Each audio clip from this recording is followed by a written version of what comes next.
우리는 누구에게 그리고 무엇에 희망을 거는 걸까? 하나님, 아니면 운명. 하나님은 손 하나 까딱하지 않는 사람들까지 먹여주고 입혀주는 보모가 결코 아니다. 바보 멍청이들의 공통점은 그들이 하나같이 희망과 기다림 속에 살고 있다는 것이다. 먼저 자신이 어떤 사람인지 생각하고 자신이 좋아하는 일이 무엇인지 생각하시오. 그 다음에는 그것으로 어떻게 돈을 잘 벌 수 있을지 생각해 보시오. 가장 좋은 방법은 이 질문을 매일매일 자신에게 던지고 하루하루 더 나은 대답을 찾아가는 것이오. 그는 부자들이 이 세상에서 가장 만족스러운 삶을 살고 있다는 사실을 확인했다. 그들은 자신의 꿈과 목표와 가치와 전략을 서로 잘 조화시킨 사람들이기 때문이다. 우리가 제일 먼저 던져야 할 질문은 왜가 아니라 어떻게이다. 어떻게는 해결을 찾고 왜는 변명을 찾는다. 사람은 자신이 찾는 것을 얻을 뿐이다. 변명을 찾는 사람은 자신의 관리 영역을 넓힐 필요를 느끼지 않는다. 그에게는 책임이 없기 때문이다. 따라서 그는 자신의 권한도 포기하는 사람이다. 어떻게라고 묻는 사람은 그 대답을 찾는 과정에서 자신의 관리 영역을 뛰어넘게 된다. 이 질문은 왜라는 질문도 포함하기 때문이다. 반대로 왜라는 질문은 어떻게를 포함하지 않을 뿐더러 해결책을 찾도록 하지도 않는다. 어느 현자가 이런 말을 했다. 한 인간은 그가 읽은 책의 총합이다. 왜 책을 읽는 것이 중요할까? 우선 그것이 곧 아이디어로 이어지기 때문이다. 우리가 습득하는 새로운 단어는 모두 새로운 아이디어를 의미하기 때문이다. 아이디어야말로 돈으로 환산할 수 없는 재산이다. 책 읽기가 중요한 또 다른 이유는 우리의 수입이 우리가 책을 읽는 양에 비례해서 늘어나기 때문이다. 정말로 많은 것을 바꾸려면 전체에 걸쳐 근본적인 변화가 일어나야 한다. 그러려면 시간이 걸린다. 경우에 따라선 한동안 아무 발전이 없기도 하다. 하지만 그러다가 어느 순간 갑자기 폭발적인 발전이 이루어진다. 큰 목표를 하나 적어보라. 그것이 집이든 자동차든 직장이든 일이든 배우자든 여행이든 아무 것이나 좋다. 그것을 세부적인 것까지 최대한 구체적으로 찍어보라. 이제 눈을 감고 당신이 이런 집, 이런 자동차, 이런 일을 갖게 되면 어떨까 상상해보라. 이때 당신의 하루는 어떻게 흘러갈지 생각하라. 어떤 기분이 드는가? 당신이 해야 할 일은 무엇인가? 어떤 일들을 부수적으로 처리해야 하는가? 또 어떤 어려움이 생길 수 있는가? 이런 상상을 10분 정도 계속하고 난 뒤에도 편안한 기분이라면 지금 당신이 세운 목표를 달성했을 때 만족을 느낄 확률이 상당히 크다고 하겠다. 그렇다면 포기하지 말고 그 목표를 달성하기 위해 노력할 가치가 있다. 사람들은 식물이 녹색이라고 생각했다만 실제로는 물체가 녹색만 빼고 빛의 다른 색깔은 모두 흡수하기 때문에 그렇게 보인다는 것을 알게 되었다. 즉, 물체가 흡수하지 못하는 색깔이 바로 그 물체의 색깔이 되는 것이다. 세상 모든 것은 우리 눈에 보이는 그대로가 아니다. 옳고 그름에 이 분법은 그다지 도움이 되지 않는다. 그것을 제대로 판단할 능력이 우리에게는 없기 때문이다. 소비를 위해서 빚을 지는 것은 아주 위험한 일이다. 자동차나 가구, 오디오나 텔레비전 같은 것을 사기 위해서 또는 휴가를 가기 위해서 빚을 지는 사람들이 있다.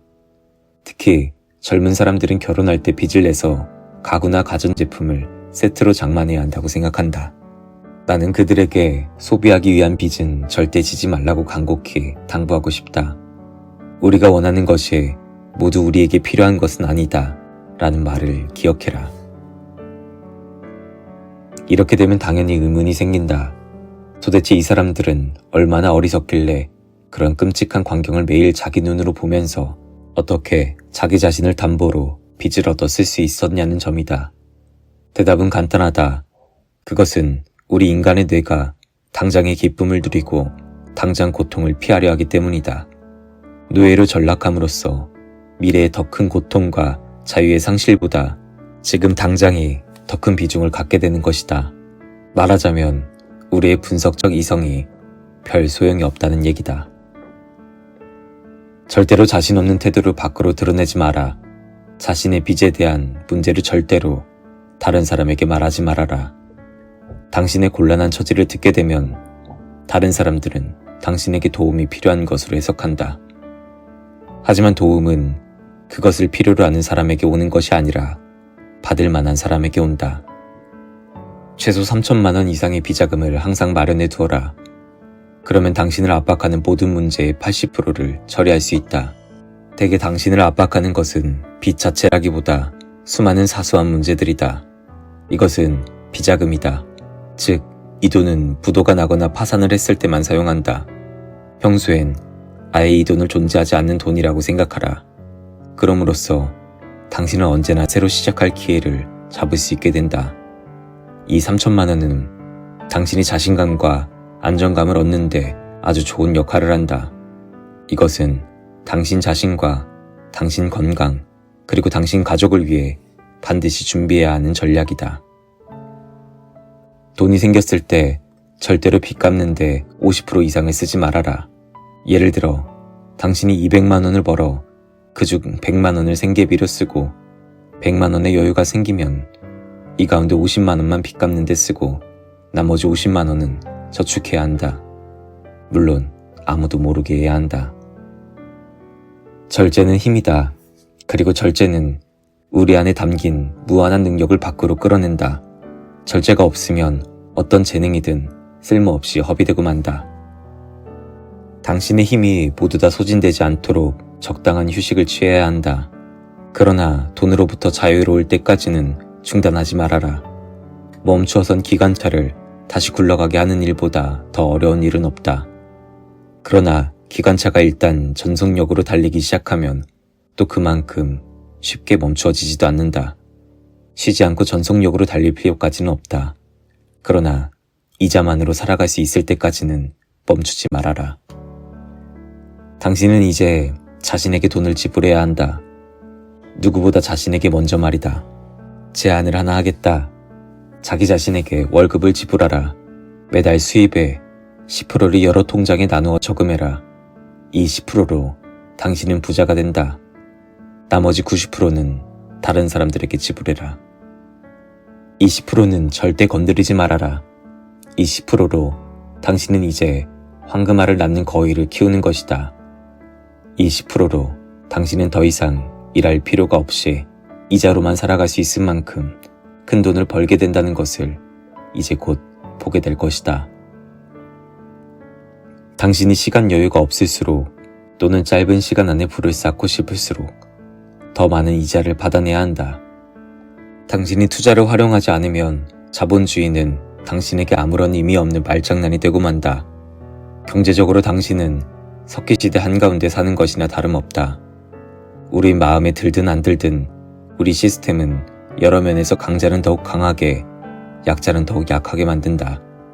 이것은 우리 시대에 내재된 진화의 법칙처럼 보이기도 한다. 신문 기사를 무시하라. 타이틀 기사가 험악하면 할수록 그 파급 효과는 더욱 크다. 그런 기사는 당신을 조급하게 만들 뿐이다. 그럴 때일수록 자신의 조사 결과를 믿어라. 그리고 다른 사람들이 투자하는 대로 따라서 투자하지 말아라. 그러면 다른 사람들이 얻는 것만큼만 얻을 뿐이다. 그리고 그것은 절대로 많지 않다. 많이 벌 수 있는 능력과 권리를 갖고 있는 사람들은 또한 적게 버는 사람들을 돌볼 의무가 있다. 위대한 강철왕 앤드류 카네기는 그것을 이렇게 요약해서 말했다. 차고 넘치는 부는 그 소유자에게 맡겨진 성스러운 재물이다. 그는 이 재물을 평생 사회의 안녕을 위해 사용할 의무가 있다. 돈을 얻는 가장 확실한 방법은 돈을 주는 것이다. 그런 사람은 행복한 사람이다. 현재 많은 돈을 자선사업에 기부하고 있는 성공하고 행복한 사람들을 좀 더 자세히 관찰해보면 그들이 이미 일찍부터 그런 기부를 시작했음을 알 수가 있다. 그것도 그들이 아직 남에게 돈을 줄 수 있을 만큼 성장하기 이전부터 말이다. 그들은 소득의 10%를 없는 사람들을 위해 기부한다. 성공한 사람들은 사업에서는 매우 혹독한 파트너이지만 가난한 사람들에게는 부드러운 마음씨를 보인다. 나도 이런 사람이 되었으면 좋겠다.